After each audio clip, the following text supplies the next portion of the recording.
मैया तुम तो जाकर सागर में मिल जाते हो। তো দেখো বন্ধুরা, গঙ্গার সৌন্দর্য সেটা বলাই যাবে না।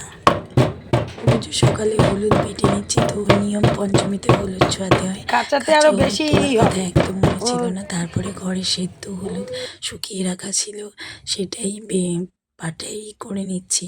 তো সবাইকে সরস্বতী পুজোর শুভেচ্ছা এবং 23শে জানুয়ারি আজকে।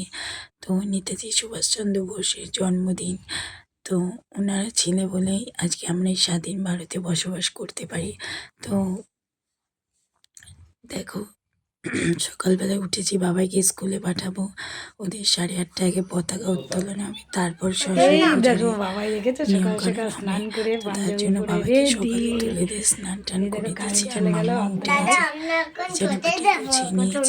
তো দেখো বাবাই এখন দেখিয়ে যাবে ঠাম্মাকে স্কুলে। দেখিয়ে তো দেখো এবার হচ্ছে বাবাই পাঞ্জাবি পরে নিয়েছে, সাদা পাঞ্জাবিটা অষ্টমীতে পরা কেনা হয়েছিল। আর এই দেখো আমরা সাদা ড্রেস, মাম্মাকে জামদানি দিয়ে এই ড্রেসটা আমি অষ্টমীতে বানিয়ে দিয়েছিলাম। আর এই দেখো সাদা লাল পেরের শাড়ি আমারই তোলা ছিল।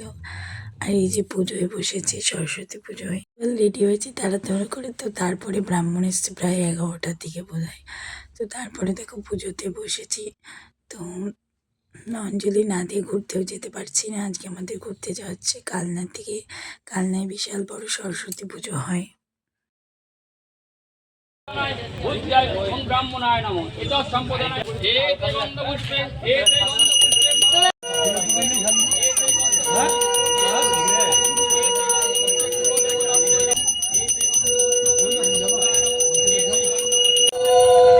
বাবা এখানে আসো,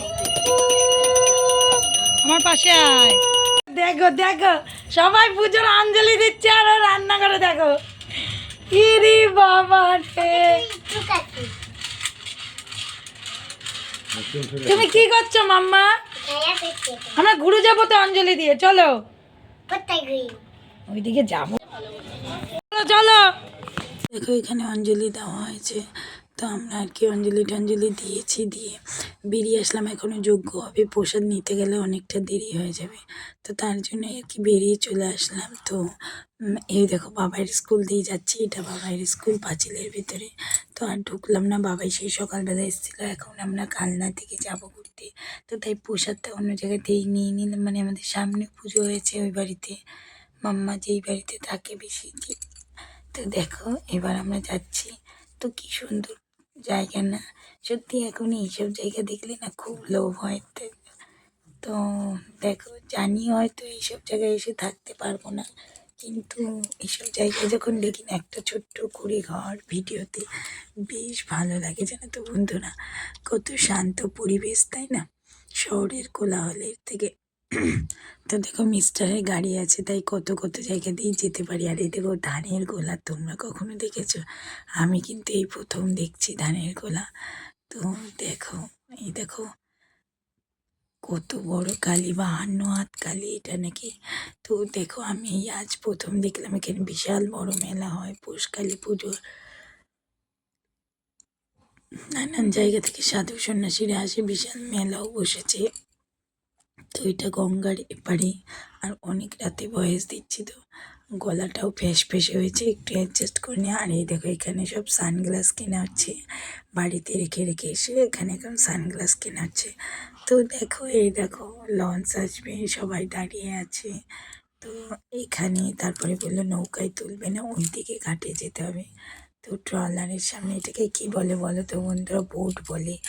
তাদের সম্ভবত আর নিল না, গাড়িতে প্যাকটা হয়ে গেছে দেখো।